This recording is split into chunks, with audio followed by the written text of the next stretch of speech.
Good morning all, good morning. Yeah, so it was a very sad end to last week's vlog. Yeah, it is what it is really, isn't it? But we are back on the allotment, things carry on, and today the girls are crying like crazy. We've had to separate them out, not because they're doing their pecking order fighting now, but because the two, so Ruby and Flo, have gone broody. And we've kicked them out of the house to kind of get them to, you know, have some food and some water and a dust bath and mess around like that. But they're so angry at the moment. You know what broody chicken's like, or if you don't know what broody chicken's like, they are raging angry.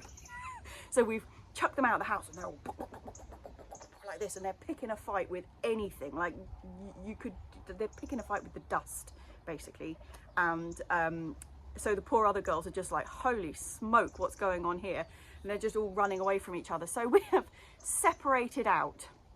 Flo and Rube are outside, and Val and Margot are taking refuge inside at the moment. That's what, if you can hear the chickens going nuts, that's what's happening. Now, what was I saying? Oh yes, back on with it today. And actually, in very Steve fashion, we're going to be in the Polytunnel. Steve was a man of many polytunnels and of much polytunnel joy, and so we're going to start our day in the Polytunnel. And what I really need to do is get the strings ready, because our tomatoes that are at home, obviously I planted the ones outside a couple of weeks ago. They're looking fantastic actually, I'll show you them in a minute. But the ones that are going into the Polytunnel are all looking really, really good at home, and they just need to go in now. And I've done what I said I wasn't going to do this year, which is I've planted a load of lettuces where I need to put my tomatoes. What was I thinking? I know what I was thinking. I thought I was just putting them in there for like some giggles, because I didn't think they were going to do anything, and they've grown like triffids. So I'm now left with some beautiful lettuces that I don't want to turf out, but I've got tomatoes to put in, so I've just shot myself in the foot again.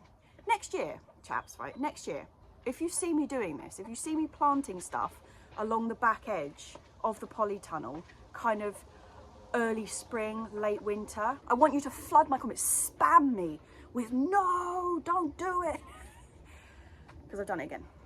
Anyway, yeah, I'm putting the watering system on hold for the minute, because I need to work out where each of the tomatoes is going to go before I really kind of like wind that in. Yeah, so it is drill and wire for me today in the Polytunnel. Yes, it is. It was supposed to be beautifully sunshiny again today. You know what happened a couple of weeks ago where the weather forecast was just like sun, sun, sun, sun, sun. Yeah, I don't know why I'm speaking so fast. I feel really like, maybe I had too much coffee this morning. Don't know. Anyway, it's not sunny. It's windy, it's grey, it's hot, and I'm going in the Polytunnel. Hey darling, what have you been up to? Haven't seen you for a while, Blossom. Where you been? Where you been? Oh, she's off again.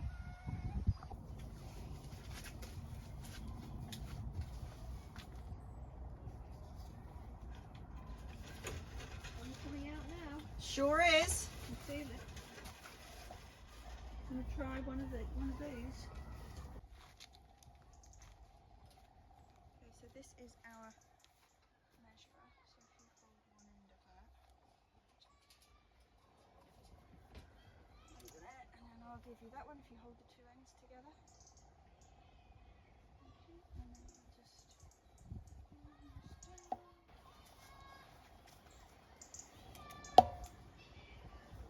go slightly longer. Okay, that's two.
16. Right. What? Do you want to go back inside, do you? Do you want to go back inside, do you? You're supposed to. So whereas the tomatoes that I've got growing outside, I've actually built a solid structure to support them with canes. Inside the polytunnel, I do it the opposite way around. I have a structure running across the top of my polytunnel made of wire, which is quite taut, and then I have strings dangling off them that I then tie the tomatoes up to. I like this method for a couple of reasons.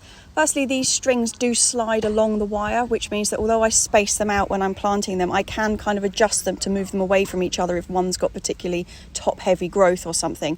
Also, as the tomatoes are growing, rather than tying them into the string or the cane, you wind the main growing stem of the tomato around the string, which holds it upright and alleviates the risk of them snapping at the point that you're tying them in to the supports. So there is currently a chicken walking up our path who is not supposed to be. Ruby, what are you doing? I'll go and get the tin and see if we can catch her. What are you doing out?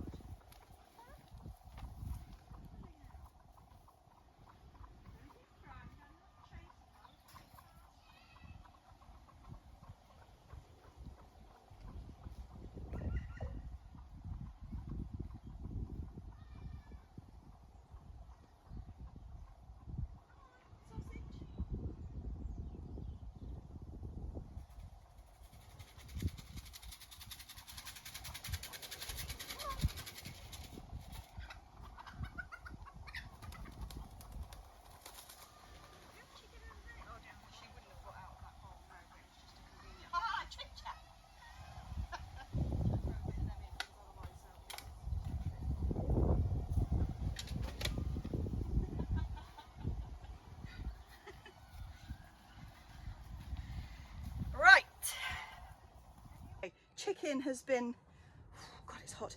Chicken has been put back in her house. Well, not in her house, but you know, not just out and about.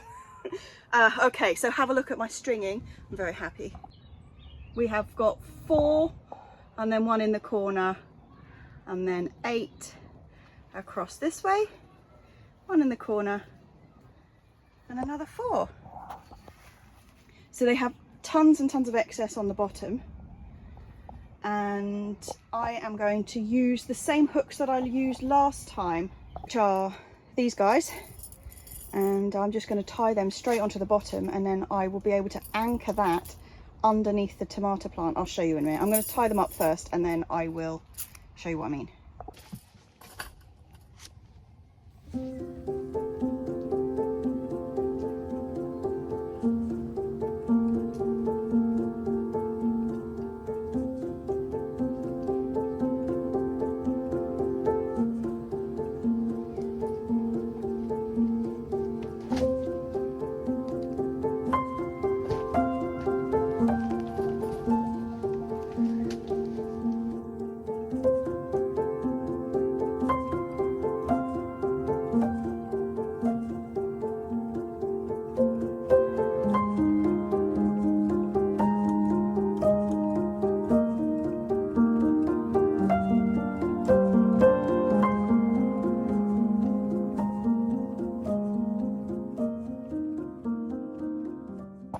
So my lovely little thingy bobbies are tied. So if I can just move my excess hose business out the way. Right, so when I plant my tomatoes, I will, hang on a sec. There we go. Sorry to dump you in the soil.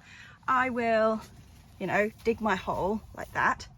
And then I'll get my prong and push it right in sideways underneath. Oh, I've hit the bottom.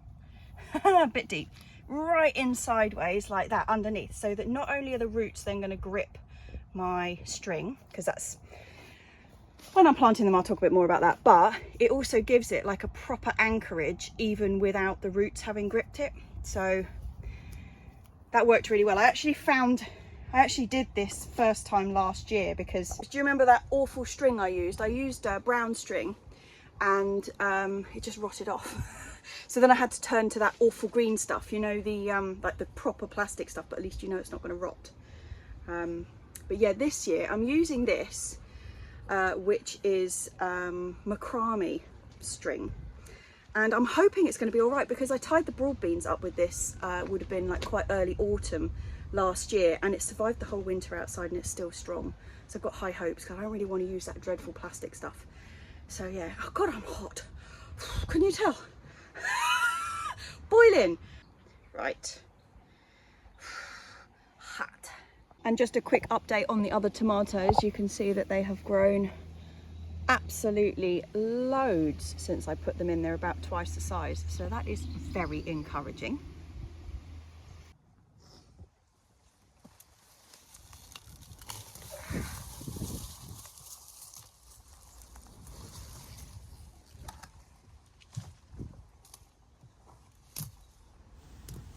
This is the green wave mustard that we've had in since early autumn, up in the top bed along with the pak choy, and they sat out here perfectly happily all winter. We were picking it. It was under an enviromesh box, but it survived that really, really cold winter that we've just had, and it's been fantastic. We've been picking it. We picked it late autumn and then sort of left it alone over winter where it wasn't doing very much, and then it came back into its own around mid-March, and we've been picking it since then. And because it's in the brassica family, it's a mustard. As with most of the brassicas, when it starts going to seed and you get the bolting flower heads, you can eat them too. So that's fantastic. And something that's really nice about the green wave mustard is that when it has bolted, the lower leaves are still edible, like they don't go really tough and nasty. So it's been a fantastic plant, but it's just reached the end of its time, like it's all in full flower now. So it is time to clear the bed and make some room for something else.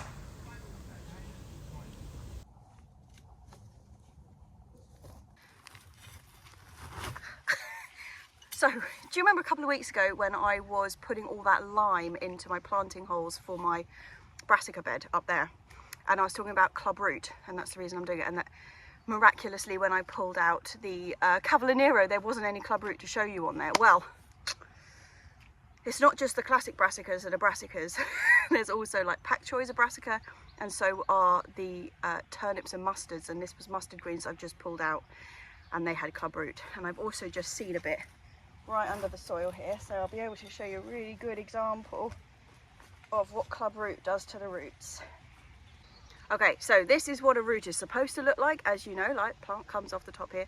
This is what happens when it gets club root. I mean, this is a pretty bad example, but you get like, you see how like this white nodule effect? So you can see how like one would be really good for the plant in the sense of stability, and it's got all this beautiful fibrous root which is bringing in all the water and the nutrients and all the things that the plant needs, including the stability, because it's nice and long and it's under the soil. And then you've got this lump which is doing pretty much nothing for the plant.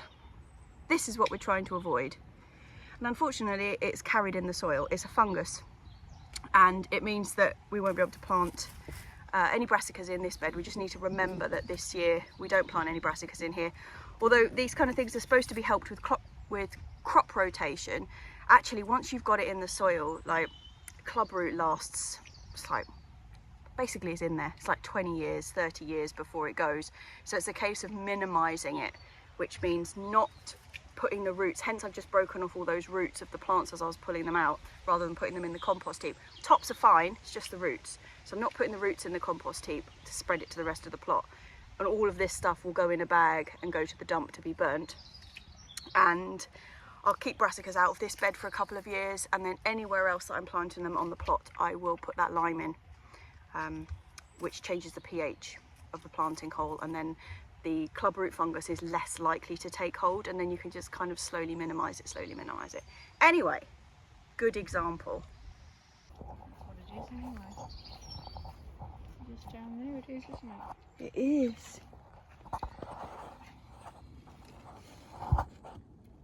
Look at this, a gorgeous female stag beetle. Used to see tons of stag beetles when I was a kid, and you just barely see them around anymore. I put a bag here. This looks like sieve soil, this one. And soil compost. Anyway, I'm going to pick some peas, and then I think it's home time.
So I've decided this morning is the morning that I'm going to collect the seed from these American cress plants that I've left to go. So I took away half the bed initially and then left like, I'd say about a third of them to go to seed. The best way for them to dry out is obviously on the plant where they go paper dry, and each of these individual little pods is full of tiny, tiny black seed. And then once they're paper dry, they pop open. But the problem is the popping open. Last year I tried to save the seed and I left it too long, and they go in sequence, so the ones at the bottom dry out faster and pop quicker all the way up to the top. So there's no point where they're all perfect and ready to go. And last year what happened is that they started popping from the bottom, and I ended up with just masses of self-sown ones everywhere, and it actually became a bit of a problem. So I'm trying to catch these ones early. The ones at the bottom of the plants are really well developed, so I'm going to take them at this point and hang them up to dry in the shed and see how that works out. There is masses of seed pod here, so fingers crossed we do actually get some quite good seed from this. If I don't, I do have backup because I've still got seed left from the actual original packet, but still, that is my plan. And I need to clear this today really, because I've got some very, very sad looking broad beans that have been in my cold frame for about a month that desperately need to get in the ground, and this is where they're going. So double whammy really. I think I've left them long enough, and also I need the space. So seed heads off, and I've just pulled them out by the root at the bottom here. I'd actually forgotten that I had some spinach in this patch, but never mind, I will broad bean around them. So the broad beans that are going in are my very, very late spring sown Eleanor Express beans, and they are looking really rather sad. But I'm hoping that we're just going to end up with a really late crop of broad beans. I had intended originally to do 2 stages, like a succession sowing of spring sown broad beans. They were both going to be the Eleanor Express, but I was rather thrown off by the fact that my autumn sown Aguadulce beans, so many of them actually died off in the winter. It was that cold. I think only about 4 or 5 of them survived out of the, I don't know what it was, 18 that I put in. And so I re-sowed them quite early spring, and that kind of put me off my stride on sowing my spring sown ones. And so these are the only ones that we've got, but I still think that they're going to work out just fine. I will eventually obviously put in some proper supports for this, some strings to keep them upright and strong when they've got their beans, but I'm starting off with these little pea canes because they are flopping all over the show, and I want them to just establish upright. Just temporarily, these won't be in there for that long, and then we'll get some proper supports up for them. But yes, okie dokie, beans are in, and I only just came up here really today to water, so a bit of a surprise that I've done anything. And I will see you tomorrow.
Well, chaps, the day has come. It is tomatoes in the Polytunnel day.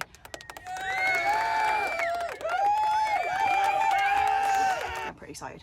Yeah, so the first thing I'm going to do, I'm just going to sort the ground out because I've got to take a rocket out. I don't know what I'm going to do with these lettuces. Such a dilemma because they look so good.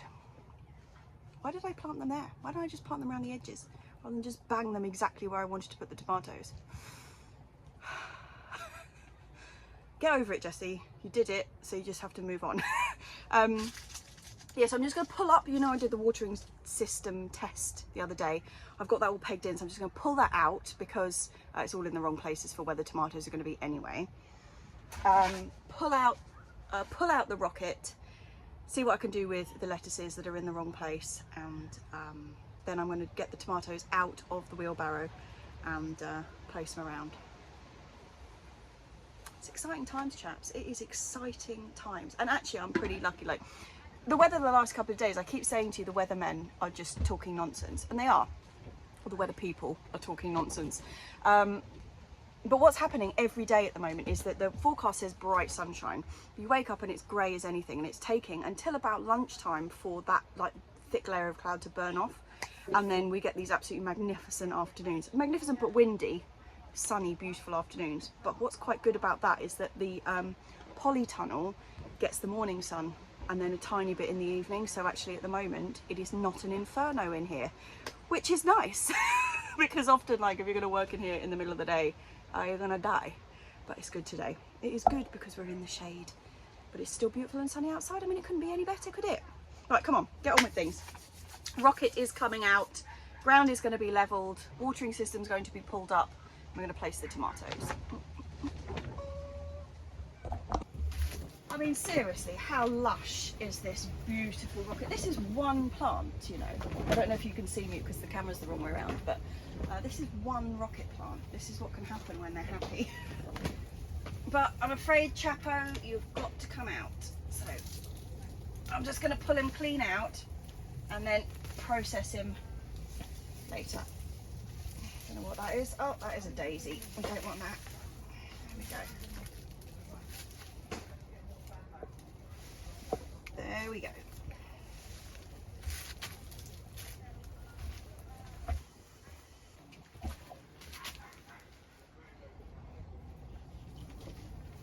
These, don't know, I'm just gonna, I'll go this way. I know you can see it. Right. These things, which are just everywhere throughout our compost, are the oxeye daisies that we've got around the pond. We grew these from seeds, very carefully, like diligently planted them all out, and it turns out they are an absolute nightmare.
Okie dokie, I have replaced all of my strings so they are all nice and straight again. It is time for the tomatoes. They've gone well collapso home. They look magnificent at home. Time to make some decisions about where things are going. I'm going to try and give it a good mix so that the really large beef steaks aren't all next to each other, so they've all got a bit of space. That's the idea. Bit of tomato curating going on.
Bit of a gap there and a change of outfit because I have just been pooed on by a wood pigeon. Charming. Standing under the tree next to the shed, and yeah, just went straight between me and Mum. Luckily missed the hair. Just like went all over my collar and down her sleeve. Isn't that lovely? Isn't that lovely? Well, anyway, tomatoes are in. Have a look.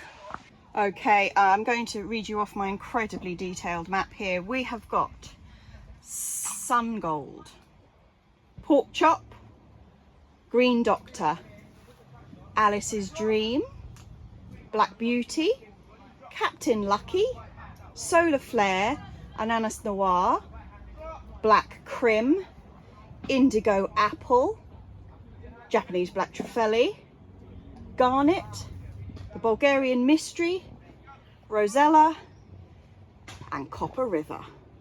Copper River is currently smothered in lettuce, but it's in. Now I'm umming and ahhing as to whether I have enough time to plant the courgettes out, because that was my plan today, but it's Johanna's birthday and I'm, you know, I've got bird shit on me and terrible nails. So I do need to go and do something about that. Do I have time to plant courgettes? Do you know what I reckon I do? I reckon I've got time to plant courgettes, and I'm going to plant them in 2 sections. And although I haven't actually put them out in a cold frame to acclimatise, which I know I should have done, I'm going to try and get around that by planting them. I'm going to plant them in 2 separate beds, and I'm going to plant them under those EnviroMesh boxes and hope that that gives them enough protection that they can acclimatise gently under there. Obviously I'm not going to keep the EnviroMesh on there because the moment they start growing and they need to be pollinated and stuff, the EnviroMesh is going to stop anything pollinating them, but it's just initially to give them a bit of a soft entrance into the world. That's my idea. I've already fed her today. I gave her the chicken and the steak. Chicken and steak? Lally girl, you haven't been around much, Lil. You haven't? No. I was planting more dahlias.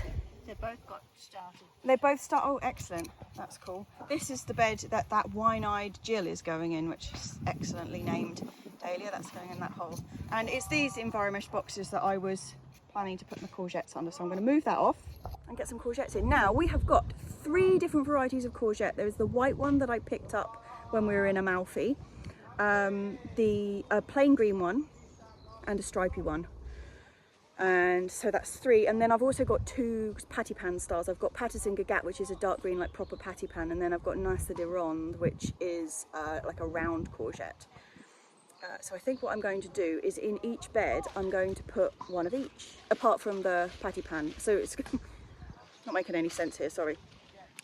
In each bed I'm going to put the 3 different types of courgette and then one of the patty pan short round fat ones. That's the idea. So these are the beasts. I mean, in all honesty, I really should have potted them up, but I haven't, so we're just going to go with it. I have already separated these out. Which ones are the courgettes? Is that? No, they are all winter squash, those ones. And this is the tray with the summer squash. And who's in there then? Oh, they're the tromboncinos there. That's separate. Right, this is the tray that we want. Poor little sickly looking things. They'll be very glad to get in the ground. Yeah, we'll just, all I want to do first though is just mark out the 4 places that, like the furthest apart they can go. If we just lift up this side.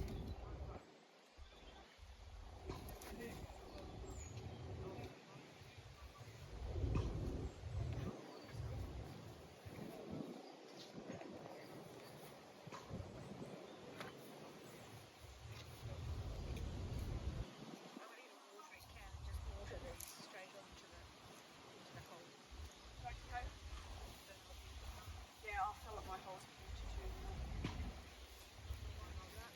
water too.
those two spots are actually in really different kind of positions. So the first bed that I planted up, that's like sun full all day long, like from morning till the last bit of, well, I say all day long, our plot sort of loses the sun at about 4 o'clock, 5 o'clock on like in the middle of the summer.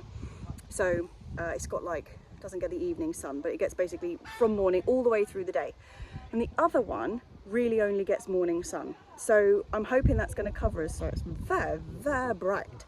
I'm hoping that's going to cover us for if we have an absolutely burning hot summer, because although courgettes really like full sun, if it's like 40 degrees again, they just end up terribly dry. Like the leaves just crisp up and they just end up covered in mildew. And so I'm hoping like whatever the summer brings, we've got some courgettes in a spot that are going to enjoy it. That's the idea.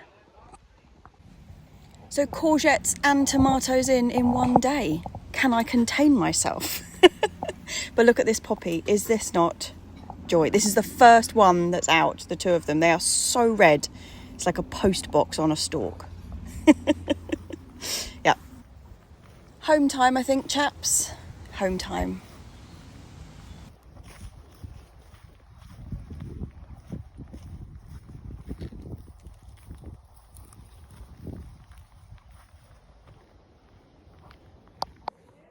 Cheers. Was fuller than I expected. So it's actually Sunday afternoon, and this, by the way, I only found out at the very end of yesterday that yesterday, so that's Saturday, was World Cider Day. How did I not know about this?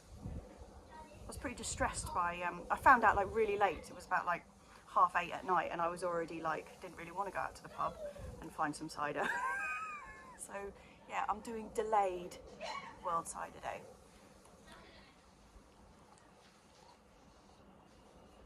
Yeah, so quite a week, chaps, quite a week. We've got the tomatoes in, we've got courgettes in. I had intended to get the beans in, but that's going to be next week now. Yep. Needs quite a lot of prep happening underneath those arches before I get the beans in. But yeah, so it's Sunday afternoon, just having a bit of a potter in the garden out here. I've got tomatoes out here. Actually, I'll just show you them. This is the chaps that we are growing at home. These are the shorts. Please excuse my plaster. I stabbed myself in the finger. These are the tomatoes that are the red short season tomatoes. Quite excited about them. We've got a bit of a flopper over here. I'll get some more sticks from them. But yeah, so this is the first time in a very long time that we're going to be growing tomatoes in the back garden. Fingers crossed for them. Yeah, Mr. Fothergills sent me very kindly a whole load of like windowsill salad stuff, so I think I'm going to try and get some of that started out here too, which is quite exciting. So we're actually going to have some stuff in the back garden this year.